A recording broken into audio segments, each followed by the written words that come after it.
সুপ্রিয় দর্শক মণ্ডলী, সবাইকে সাদর আমন্ত্রণ। হযরত শাহ মোস্তফা রহমতুল্লাহ আলাইহির 685তম উরুস মুবারককে কেন্দ্র করে পয়লা মাঘ 15 জানুয়ারি অনুষ্ঠিত হতে যাচ্ছে উরুস মুবারক। এই উরুস মুবারককে কেন্দ্র করে মৌলভীবাজারের শাহ মোস্তফা রোডে ঐতিহ্যবাহী মেলার আয়োজন করা হয়েছে। আপনারা ইতিমধ্যে দেখছেন শাহ মোস্তফা রোডে বিভিন্ন স্টল বসেছে, দোকানপাট বসেছে। আগামী 15 জানুয়ারি এই উরুস মুবারকের পাশাপাশি ঐতিহ্যবাহী এই মেলা আমাদের মৌলভীবাজারে প্রতি বছরের ন্যায় অনুষ্ঠিত হতে যাচ্ছে।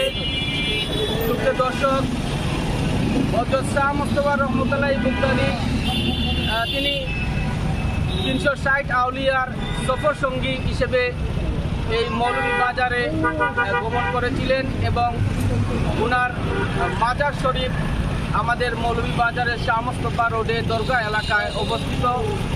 প্রতি বছর এখানে উরুস মোবারক পালন করা হয় পয়লা মাঘ এবং 15 জানুয়ারি। এইবারে 15 জানুয়ারিতে এই 685তম উরুস মোবারক অনুষ্ঠিত হতে যাচ্ছে। ইতিমধ্যে এই উরুস মোবারককে কেন্দ্র করে শাহ মোস্তফা রোডের দীর্ঘ রাস্তাব্যাপী স্টলের প্রস্তুতি চলছে এবং বিভিন্ন দোকানপাট বসেছে, প্রস্তুতি চলছে।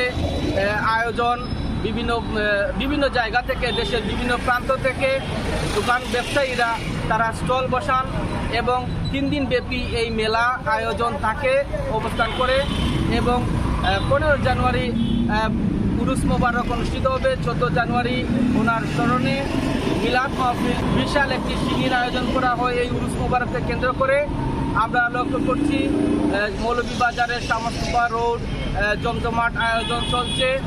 সবাইকে আমন্ত্রণ জানাচ্ছি মৌলভীবাজারের এই ঐতিহ্যবাহী মেলায়, সপরিবারে আমন্ত্রণ জানাচ্ছি। সুপ্রিয় দর্শক মণ্ডলী, আবারও 15 জানুয়ারি আপনাদের সাথে দেখা হবে মৌলভীবাজারের শাহ মোস্তফা রহমতুল্লাহ আলাইহির মাজার শরীফে উরুস মুবারকে। সবার সাথে আবারও দেখা হবে। ধন্যবাদ সকলকে।